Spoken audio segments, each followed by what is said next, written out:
With Radio Algeria International, you will not miss a single major political or economic event. Radio Algeria International, our voice in the world.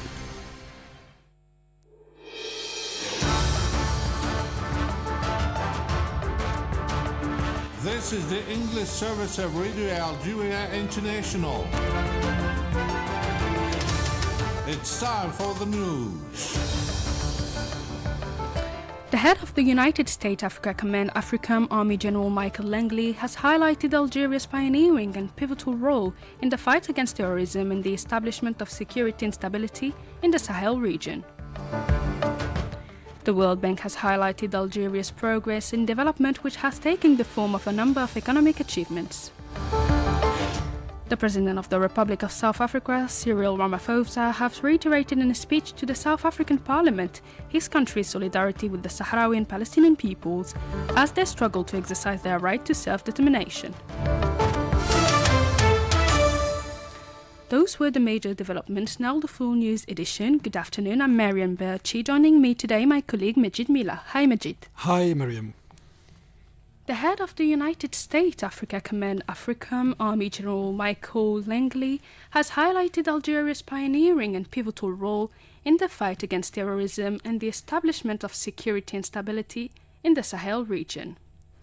At the end of the meeting granted to him by the President of the Republic, Mr. Abdelmajid Tebboune, the commander of AFRICOM has said that Algeria shares with the United States of America some concerns about the expansions of violent extremist organizations throughout Africa and sub-Saharan Africa, notably in the Sahel region, stressing that Algeria has played in the past, as today, a key role in the fight against terrorism in the region.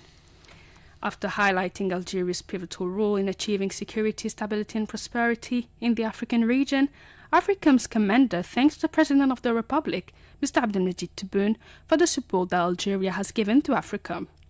He also expressed to President Tebboune his sincere appreciation for giving him the opportunity to visit him and discuss matters with him, adding that the meeting highlighted the importance of continuing discussions and building friendship while focusing on ways of working together to achieve greater security and strengthen bilateral relations.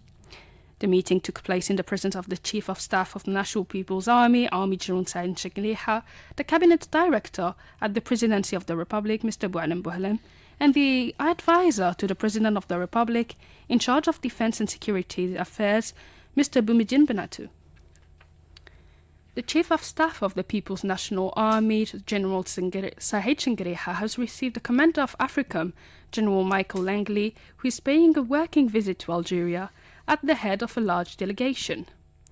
The Army General took the opportunity to welcome the host delegation, stressing that Algeria was continuing its efforts to strengthen joint African action to combat and prevent terrorism, and that it had launched a number of initiatives to consolidate African security cooperation mechanisms. First of all, I would like to welcome you to the headquarters of the General Staff of the People's National Army on your second visit to Algeria since your appointment as Commander of the AFRICOM, which testifies to the importance of bilateral military cooperation marked by pragmatism and respect for mutual interests, bearing in mind that Algeria has been entrusted with the mission of coordinator through an African Union mandate for the continental fight against terrorism and violent extremism. It is continuing its efforts to contribute to strengthening joint African action in the fight against the terrorist threat at all levels. This mandate has enabled it to launch a number of initiatives, such as the Action Plan for the African Union in the fight against terrorism, the activation of the African Fund for the fight against terrorism, the issuing of an African list of persons and entities involved in terrorist acts, as the implementation of an African arrest warrant.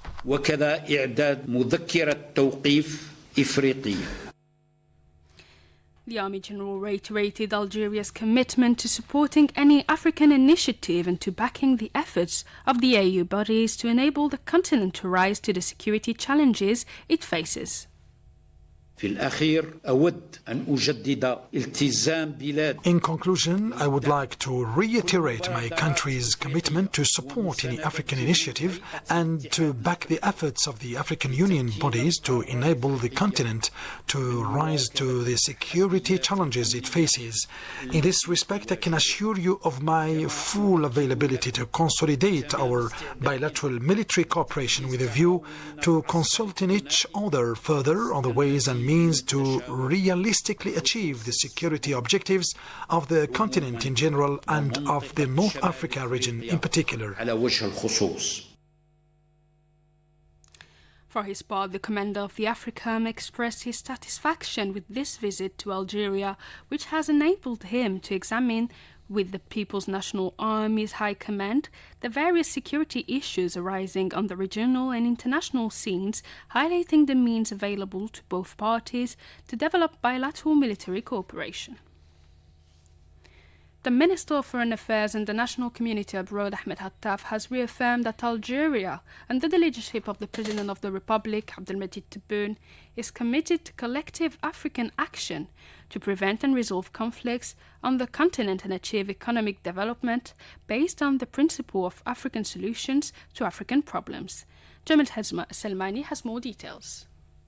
In a speech read on his behalf by the Inspector General of the Foreign Ministry, Abdelhamid Ahmed Khouja, at the opening of the International Conference on the Algerian Revolution in its African dimension, he highlighted Algiers' loyalty to its African roots, particularly through its unwavering support for just causes on the continent, aimed at achieving a global and integrated renaissance involving all the children of Africa and enabling the continent to rise to the highest ranks and become a key player on the world stage. Loyalty is a virtue of the Algerian leaders and people, especially towards those who supported its glorious revolution, the minister maintained, underlining that the major interest shown by the President of the Republic in everything relating to the memory of the struggle of the Algerian people bore witness to his deep gratitude to the friends of the Algerian Revolution in Africa and throughout the world who believed in the justness of the Algerian cause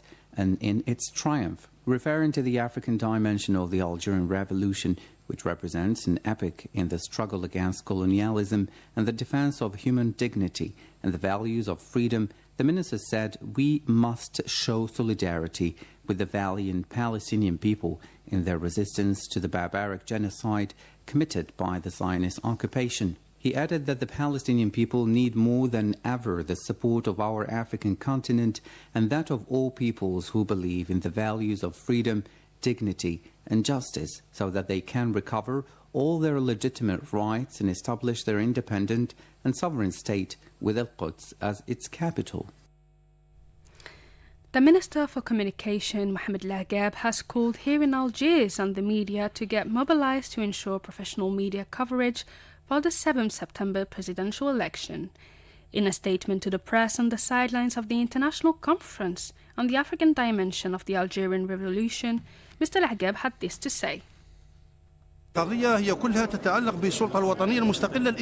This question directly concerns the Independent Electoral Authority, which organizes and supervises all stages of the elections. If anything goes wrong, ANI will liaise with the Audiovisual Regulatory Authority, ARAV, which is responsible for taking appropriate measures. Now, as far as the written press is concerned, under current electoral law, the Supervisory Authority replaces the ARAV. We have had several meetings with the media and even organized a conference with the Constitutional Court where we discussed the terms of the mission that the press is in charge of carrying out during the media coverage. The media are called upon to explain all the stages of the electoral process to the public as well as the candidates' programs, and they are also called upon to demonstrate the importance of this electoral event. Meanwhile, Mr. Lahgab recalled the statements made by the President of the Republic, Mr. Abdelmajid Tebboune, on several national occasions, Algeria's support for African rights and its commitment to the continent's development. More news with my colleague Majid. Over to you, Majid. The proceedings of the Parliamentary Forum for members and officials of the Council of the Nation and executives of the Ministry of Foreign Affairs and the National Community Abroad began on Tuesday in Beijing, China, according to a press release from the Upper House of Parliament. The forum, which runs until 5th August, is organized by the China International Institute in collaboration with the Chinese Ministry of Commerce. At the opening session, attended by the Minister Consular of the Algerian Embassy in China, Ahmed Makrouf, the Vice President of the Council of the Nation, Mohamed Rida Oussahla, gave a speech in which he highlighted the importance of this forum, which forms part of the parliamentary cooperation between the two countries, and expressed the gratitude of the participating delegation to the organizers. Rida Oussahla also spoke of the strong historical ties between Algeria and China from the Bandung Conference in 1955. Through the creation of the Provisional Government of the Algerian Republic, with China, China was the first to recognize the independence and the establishment of official relations between Algeria and China, which have continued to develop in the framework of cooperation, solidarity, and convergence of views. The World Bank has highlighted Algeria's progress in development, which has taken the form of a number of economic achievements. As a result, Algeria is one of the only 4 countries in the world to have crossed the threshold from lower middle income to upper middle income status. More details with my colleague Said Boughassi. In an article published on its website entitled Algeria's Ambitious Development Path, the World Bank stated that Algeria is pursuing an ambitious development path, with a focus on building resilience, embracing innovation, and modernizing the economy. The country has reached a new milestone this year. The document noted that the development approach was reflected in the World Bank's annual income classification report published on 1st July 2024, where Algeria is one of only 4 countries in the world to have crossed the threshold from lower to upper middle income classification. This significant change is mainly attributable to the modernization of systems aimed at strengthening statistical capacities, thus enabling a more accurate measurement of gross domestic product (GDP). In this respect, the World Bank indicated that the Algerian economy recorded a growth of 4.1% in 2023. The main factor contributing to this improvement in ranking was the complete revision of national accounts statistics, including an expansion of investment estimates and better coverage of the informal economy. Quoting the World Bank's resident representative in Algeria, Kamal Braham, the same document explained that the rebasing of GDP finalized in 2024 has enabled a more accurate assessment of the Algerian economy and thus to declassify the country in the category that best reflects its level of economic development. This underlines the crucial importance of the availability of reliable data to guide economic policies, he added, bearing in mind that the strategic importance of improving data collection to support the diversification of growth in Algeria has been highlighted as a priority in recent World Bank reports. The World Bank, referring to its report entitled Global Gas Flaring Monitoring published in June, points out that Algeria's achievement also includes its classification as the country with the greatest reduction in gas flaring observed worldwide in 2023, marking a 3rd consecutive year of declining emissions. For some years now, the World Bank has been maintaining a strategic dialogue with Algeria on the sustainability of its energy sector, the article notes, adding that the technical assistance is focused on supporting the development of a bankable wind energy program and helping to draw up a strategy for promoting renewable energies for different types of consumer. You're still listening to Radio Algeria International. The ambassador of the Sahrawi Arab Democratic Republic to Algiers, Mr. Abdelkader Talib Omar, has said that the Sahrawi people were determined to continue the struggle against the Moroccan occupation until the recovery of independence and full sovereignty over the Sahrawi territories, praising the role of Algeria in the defense of just causes in Africa and around the world at the level of international fora. At a conference organized by the National Institute for Global Strategy Studies in partnership with the Sahrawi Institute for Strategic Studies, Mr. Talib Omar has held Algeria's role in defending just causes, notably in Africa. Algeria plays an important role not only for the Sahrawi people but also for all the African peoples who are friends with the Algerian Revolution. These peoples also recognize Algerian support as Algerians continues to defend just causes within international bodies, particularly the Security Council.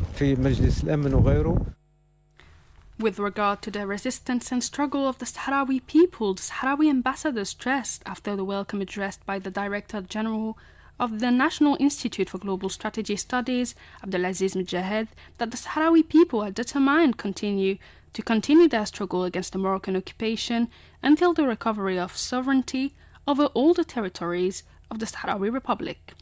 For his part, the chairman of the Summer University for Polisario fronted Sahrawi State Executive, which is being held in Boumerdès, Amar Bilmami El-Day, said that the main themes of this year's Summer University were based on lessons learned from the glorious November Revolution. Over to you, Majid. The President of the Republic of South Africa, Cyril Ramaphosa, has reiterated in a speech to the South African Parliament his country's solidarity with the Sahrawi and Palestinian peoples as they struggle to exercise their right to self-determination, several media reported. South Africa, which recognized the Sahrawi Arab Democratic Republic in 2004, has always supported the right to self-determination of the Sahrawi people and the organization of a referendum in accordance with the Charter and resolutions of the United Nations.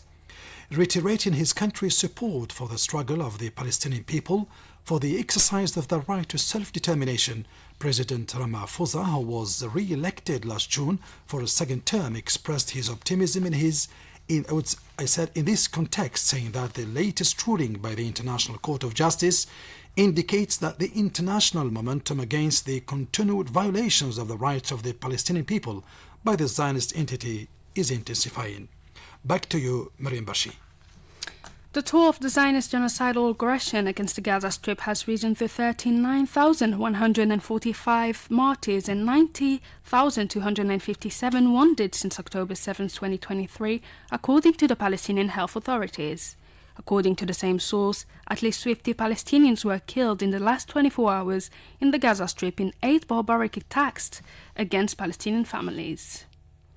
Meanwhile, the UN Office for the Coordination of Humanitarian Affairs, OCHA, has said that more than 80% of the Gaza Strip is subjective to an evacuation order or designated a no-go zone by the Zionist occupation army. More details in this report by Said Bougazi. Since Monday, thousands of people in Gaza fleeing the tanks and planes of the Zionist army have begun a new cycle of displacement, fleeing to Deir el-Balah and the west of Khan Yunis following the Zionist occupation army's new evacuation order. The situation is impossible. The cycle of fear and displacement has been going on for too long. Everyone is exhausted, said the UN Agency for Palestinian Refugees, UNRWA, on the X social network. UNRWA shared images on X of chaotic scenes in Khan Yunis. This is a situation that has been experienced many times in the Palestinian enclave, with images of children crying and parents fleeing in all directions. The new evacuation orders are synonymous with new suffering and new displacements, insisted UNRWA, adding that the inhabitants of Gaza are exhausted and living in inhuman conditions with no security. On the ground, people fleeing Khan Yunis appear to be heading for the already overcrowded areas of Deir el-Balah and the west of Khan Yunis. These two areas have a limited number of shelters and services and can barely accommodate the additional influx of displaced people. Families had to pack up what was left of their belongings and flee amid the bombardments and with nowhere safe to go. The acting Undersecretary General for Humanitarian Affairs and Emergency Relief Coordinator Joyce Msuya said that in Yemen, food deprivation levels have increased by 14% since the start of the year. Briefing the Security Council on the situation in the Middle East, Ms. Msuya also said that alongside improved access and the security of staff, adequate funding for all humanitarian programming is a key requirement. Yet low funding levels continue to hamper the work. Without the necessary guarantees for the safety and security of our staff and respect for principled humanitarian action, we cannot operate at the scale required. This is particularly serious as levels of food insecurity and malnutrition continue to surge across the country. A staggering 1 in every 2 children under the age of 5 are now estimated to be experiencing chronic malnutrition or stunting. Food deprivation levels have increased by 14% since the start of the year, from 51% to 58% of the population. This deterioration in food security and rates of hunger has been fueled by the prolonged pause in World Food Programme food distribution in Houthi-controlled areas, coupled with ongoing economic deterioration across the country. For his part, Special Envoy of the Secretary General for Yemen's Hans Grundberg has said that it is alarming that there are no signs of de-escalation, saying the latest developments show the real danger of a devastating region-wide escalation. The trajectory of the development in Yemen has since the beginning of the year moved in the wrong direction, and if left unaddressed could reach a tipping point. The regional dimension of the conflict in Yemen is getting more and more pronounced. Escalation in the economic sphere has been translating into public threats to return to full-fledged war. Ansar Allah is escalating its crackdown on the civic space and on international organizations. While the parties have displayed willingness to engage in dialogue on the economic sphere, which I welcome, I reiterate my warning to the Council that we risk a return to full-scale war and all the predictable human suffering and regional implications this entails. We have a common interest and a responsibility to avoid this. That was the Special Envoy of the Secretary General for Yemen, Hans Grundberg. That's it for today's news bulletin. I invite you now to listen to a special health program by my colleague Mohamed Khatil. Stay tuned on Radio Algeria International.